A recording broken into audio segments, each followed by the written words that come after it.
بسم اللہ الرحمن الرحیم۔ جو شخص صبح شام 100 مرتبہ سبحان اللہ و بحمدہ کہے تو اس کے لیے کیا بہترین فضیلت ہے کہ قیامت کے دن کوئی شخص اس سے بہتر عمل لے کر نہیں آنے والا سمجھا جائے گا۔ لم یأتی احد یوم القیامہ بافضل مما جاء به الا احد قال مثل ما قال او زاد علیہ۔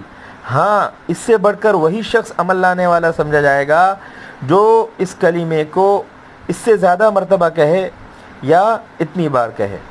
پتہ یہ چلا کہ سبحان اللہ و بحمدہ اس کا بہت ہی اونچا مقام ہے۔ صبح و شام ہمارے معمولات میں اس تسبیح کا ورد ہونا چاہیے، اس ذکر کا معمول ہونا چاہیے۔ جو کوئی شخص صبح و شام یہ پڑھے گا، اللہ رب العزت اس کے لیے اس طرح درجات کی بلندی رکھیں گے۔ جہاں کہیں اس طرح اذکار کے سلسلے میں فضیلت آتی ہے تو یہ سمجھ لینا چاہیے کہ جو شخص فضائل کے باب میں خوب آگے بڑھ کر حصہ لیتے ہوں لیکن فرائض کے اندر کوتاہی کرتے ہو تو فرائض کی کوتاہی کو نوافل کی کثرت سے اور اذکار کی کثرت سے کبھی بھی پورا نہیں کیا جا سکتا۔ فرائض کا ایک اپنا اونچا مقام ہے، اس تک کسی بھی نوافل کے ذریعے نہیں پہنچا جا سکتا۔ کوئی شخص فجر کی نماز چھوڑ دے اور پورے دن قرآن پاک کی تلاوت کرے، صبح و شام کی تسبیح پڑھے تو اس کو جو ثواب صرف فجر کی نماز سے ملنا چاہیے پورے دن قرآن کریم اور پورے دن ذکر و اذکار کرنے کی بنیاد پر بھی نہیں مل پائے گا۔ کیوں؟ اس لیے کہ فرض کا ایک اپنا درجہ ہے، ایک اپنا مقام ہے، ایک ضروری چیز ہے۔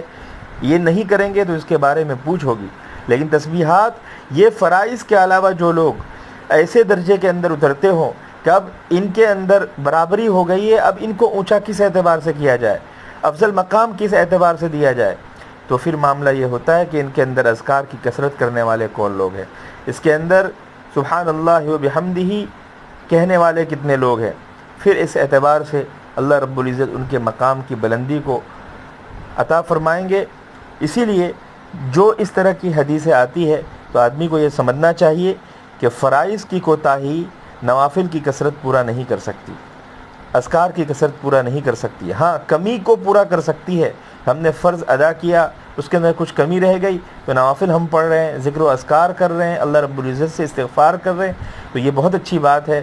اللہ رب العزت آپ کے فرائض کو بھی قبول فرمائیں گے اور اس نوافل کو بھی قبول فرمائیں گے اور اذکار کی کثرت کو بھی قبول فرمائیں گے۔ لیکن یہ مطلب نہیں ہے کہ آپ صبح و شام کی خوب تسبیح پڑھیں اور فرائض کے اندر کوتاہی کرے، نماز نہ پڑھے، حقوق العباد اچھی طرح ادا نہ کریں، اپنے رشتہ داروں کے حقوق کے اعتبار سے ذرہ برابر نہ سوچے، تو پھر ایسا شخص نوافل چاہے جتنا کر لے، اذکار چاہے جتنا پڑھ لے، یہ فرائض کی کوتاہی کو اور فرائض کے نہ کرنے کو ختم نہیں کر سکتا، بلکہ آدمی کے لیے ضروری ہے کہ فرائض کا اہتمام سب سے اول درجے میں ہو، پھر اس کے بعد نوافل کی کثرت اور اذکار کی پابندی کا بھی معمول ہو۔ تو جو شخص سبحان اللہ و بحمدہ صبح و شام 100 مرتبہ پڑھے گا تو اللہ رب العزت کے یہاں اس کا یہ مقام ہوگا کہ قیامت کے دن اس سے بہتر کوئی عمل لانے والا نہیں سمجھا جائے گا۔ ہاں، وہی شخص اس سے آگے بڑھ پائے گا جو اس سے زیادہ پڑھنے والا ہو۔ یہ مسلم شریف کی روایت ہے اور حضرت ابو ہریرہ رضی اللہ تعالی عنہ راوی ہیں۔ حضور اکرم صلی اللہ تعالی علیہ وسلم نے فرمایا، من قال حين يصبح وحين يمسي سبحان الله وبحمده 100 مرة لم يأتي أحد يوم القيامة بأفضل مما جاء به إلا أحد قال مثل ما قال أو زاد عليه، رواه مسلم۔